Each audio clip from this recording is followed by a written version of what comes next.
আমার মা বাড়ি নেই, আমার বোনের খুব খিদে লেগেছে। তাই আমি কিছু ফ্রাইড রাইস বানাবো আমার বোনের জন্য।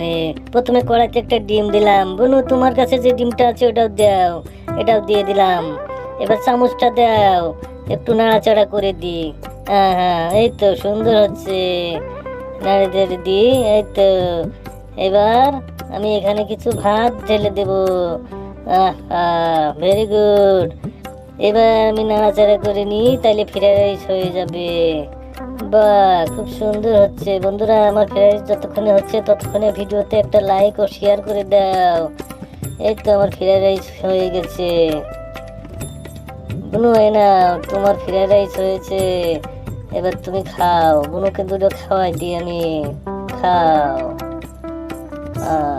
বাহ, আমি দুটা খাই। Very good.